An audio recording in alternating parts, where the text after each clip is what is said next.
पहाड़ी की चोटी पर वारुणी नाम की एक यक्षिणी रहती थी। चोटी पर उसका एक शानदार महल था, जिसके चारों ओर सुंदर बगीचा और एक झरना था।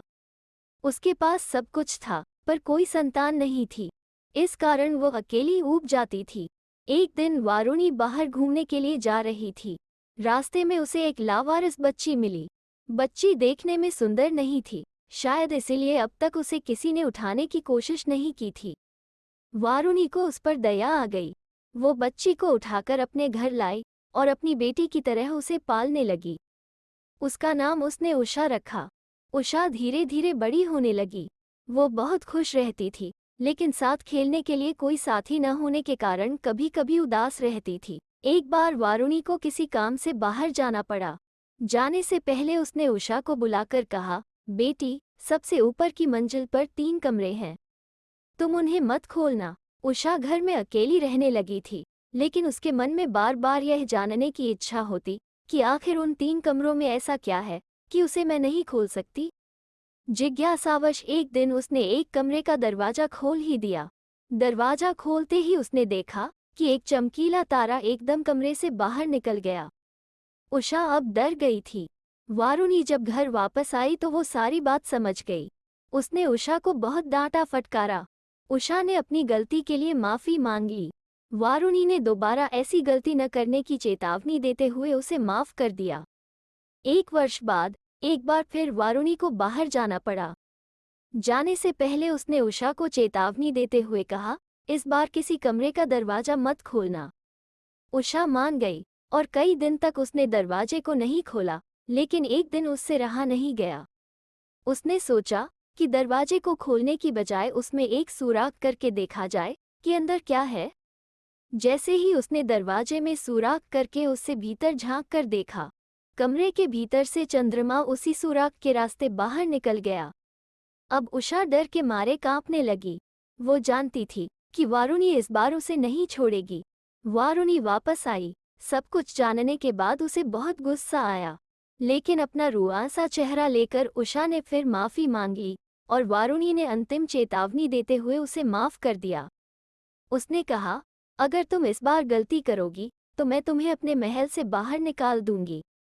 उषा मान गई और वारुणी के जाने के बाद कई दिनों तक उसने उन 3 कमरों की बात भी मन में नहीं आने दी। लेकिन तभी एक दिन उससे रहा नहीं गया और उसने तीसरे कमरे के दरवाजे में एक छेद करके भीतर झांकने की कोशिश की।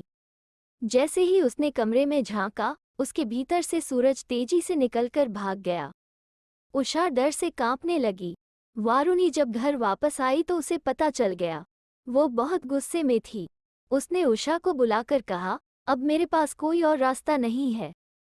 तुम्हें महल छोड़कर जाना ही पड़ेगा। चूंकि मैंने तुम्हें अपनी बेटी की तरह पाला है, इसलिए मैं तुम्हें एक फ़ायदा देना चाहती हूँ। तुम चाहो तो मैं तुम्हें एक अति सुंदर किंतु गूंगी राजकुमारी बना सकती हूँ, या चाहो तो कुरूप लेकिन विशेष शक्ति से युक्त लड़की बना सकती हूँ। उषा थोड़ी देर के लिए सोच में पड़ गई। उसने गूंगी राजकुमारी बनना स्वीकार कर लिया। वारुणी ने उसे गूंगी राजकुमारी बना दिया। उसके बाद वो जंगल की ओर चली गई। सुनसान जंगल में उषा स्वयं को अकेली पाकर बहुत डरी हुई थी। भटकती हुई वो एक सरोवर के किनारे पहुंची और वहीं एक पेड़ के ऊपर चढ़कर बैठ गई।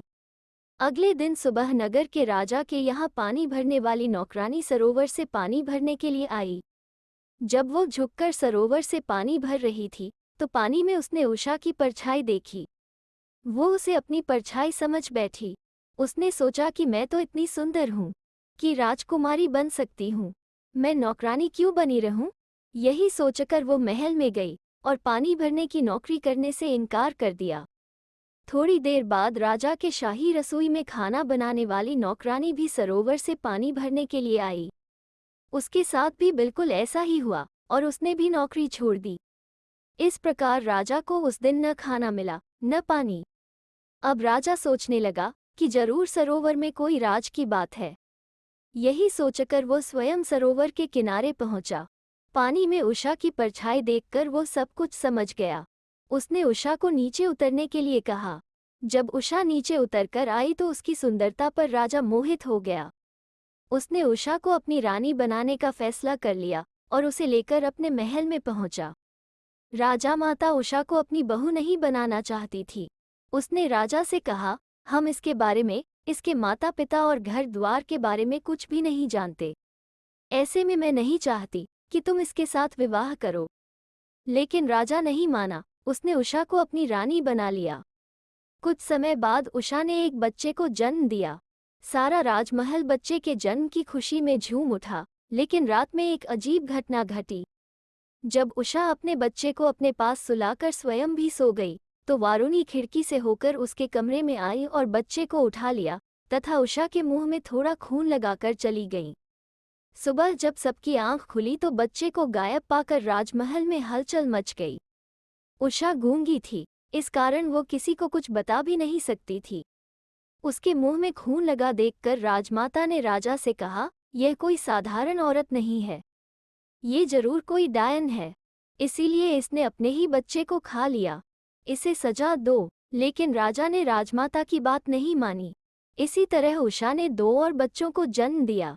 उन दोनों बच्चों के साथ भी ऐसा ही हुआ। अब राजमाता और राजा सभी सोच में पड़ गए थे।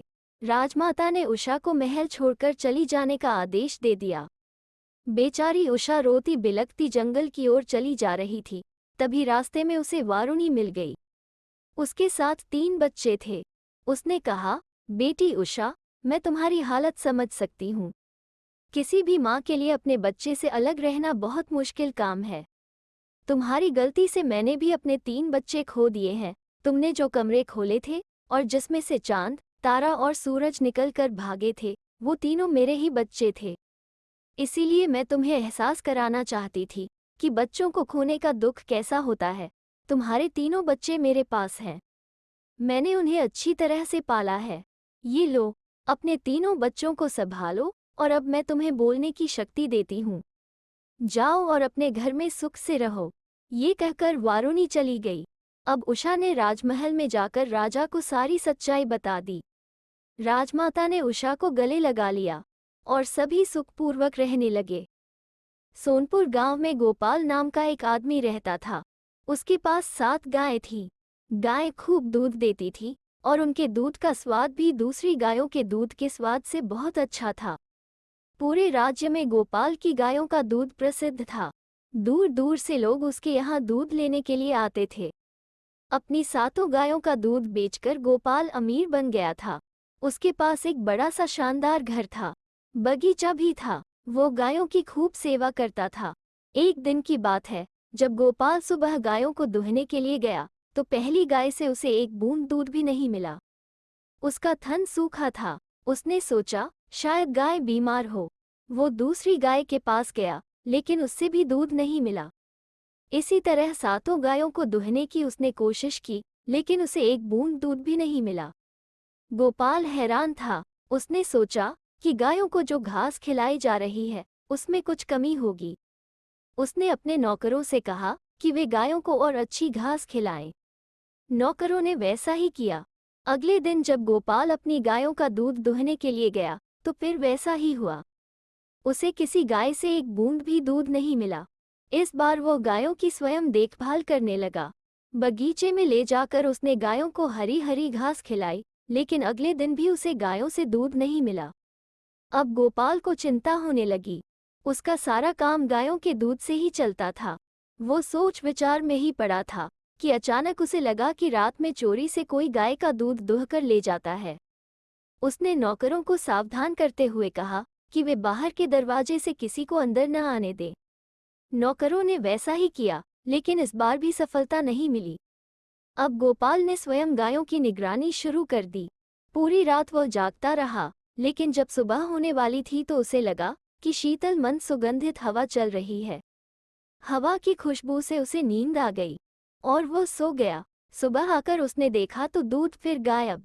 गोपाल समझ गया कि कोई बहुत चालाकी से उसकी गायों का दूध दुहकर ले जाता है। अगली रात वह गायों के पास ही एक कोने में छिपकर बैठ गया।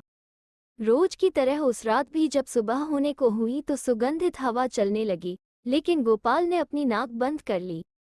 उसने देखा कि ऊपर आसमान से सोने की एक सीढ़ी आई और उसके सहारे 7 परियां नीचे आ गई। परियां बहुत सुंदर थीं। उनके प्रत्येक के हाथ में सोने का बर्तन था। गोपाल को अपनी आंखों पर विश्वास नहीं हो रहा था। परियां आई और गायों का दूध दुहने लगी। थोड़ी देर में ही उनका बर्तन भर गया। उसके बाद सातों परियां उसी सीढ़ी के रास्ते ऊपर जाने लगीं। गोपाल हैरान था, वो भी उनके पीछे पीछे भागने लगा। गोपाल को अपने पीछे भागता देखकर परियां डर गई और तेजी से सीढ़ी पर चढ़ने लगीं। 6 परियां तो ऊपर चली गईं, लेकिन 7वीं परी को गोपाल ने पकड़ लिया। वो डर के मारे चिल्लाने लगी, कौन हो तुम? तुम लोग मेरी गायों का दूध क्यों चुराती हो? मैंने तुम लोगों का क्या बिगाड़ा है? गोपाल ने एक साथ कई सवाल उससे पूछे। परी ने डरते डरते जवाब दिया, हम देवराज इंद्र की 7 बेटियां हैं। स्वर्ग में हमें दूध तो बहुत मिलता है, लेकिन तुम्हारी गायों का दूध उससे कहीं मीठा और स्वादिष्ट होता है। हमने तुम्हारी गायों के दूध की बहुत प्रशंसा सुनी थी, इसलिए एक दिन हमने स्वयं देखने का विचार बनाया। दूध सचमुच बहुत स्वादिष्ट लगा। तब से हम रोज आकर गाय का दूध दुहकर ले जाती हैं। कृपा करके मुझे छोड़ दो, मैं यहाँ जिंदा नहीं रह पाऊंगी। इसके बदले मैं तुम्हें ढेर सारा धन दूंगी। लेकिन गोपाल उसकी सुंदरता पर मोहित हो गया था। वो लगातार उसे ही निहार रहा था। उसने परी से कहा, मैं तुमसे विवाह करना चाहता हूँ। तुम सचमुच बहुत सुंदर हो। मुझसे शादी कर लोगी तो तुम्हें बिना चोरी किए गायों का दूध पीने को मिलता रहेगा। गोपाल के इस अनुरोध पर परी हैरान रह गई। उसने कहा, मैं तुमसे विवाह नहीं कर सकती। मेरी दुनिया तुम्हारी दुनिया से बिल्कुल अलग है। लेकिन गोपाल जिद पर अड़ गया। अंत में परी ने कहा, मैं एक शर्त पर तुमसे विवाह करने के लिए तैयार हूँ। तुम इस सोने के घड़े को कभी नहीं खोलोगे। जिस दिन तुम ये घड़ा खोलोगे, उसी दिन मैं तुम्हें छोड़कर चली जाऊंगी। गोपाल ने शर्त स्वीकार कर ली और दोनों का विवाह हो गया। दोनों खुशी खुशी रहने लगे। विवाह बाद एक दिन की बात है, जब परी किसी काम से बाहर गई थी, तो गोपाल ने सोने का घड़ा खोलकर देख लिया। उसे विश्वास था कि परी इसके लिए कुछ नहीं कहेगी, लेकिन जब परी घर वापस आई तो सारी बात समझ गई। वो उदास हो गई। गोपाल के पास जाकर उसने कहा, गोपाल, अब मैं तुम्हें छोड़कर जा रही हूँ। तुम नाराज क्यों हो गई? घड़े में तो कुछ भी नहीं था। गोपाल ने प्यार से उसे समझाते हुए कहा, उसमें मेरे सपने थे, लेकिन तुमने उसे खोल दिया, इसलिए वे गायब हो गए। तुम्हारी इस दुनिया में सपनों के बिना रहना मुश्किल है। सपने ही यहाँ आगे बढ़ने की प्रेरणा देते हैं। तुमने अपना वचन नहीं निभाया। देखते ही देखते परी अपने सोने के घड़े के साथ वहां से गायब हो गई। गोपाल को उसकी बात बहुत अच्छी लगी। कुछ समय बाद गोपाल ने गांव की ही एक लड़की से विवाह कर लिया और दोनों खुशी खुशी रहने लगे।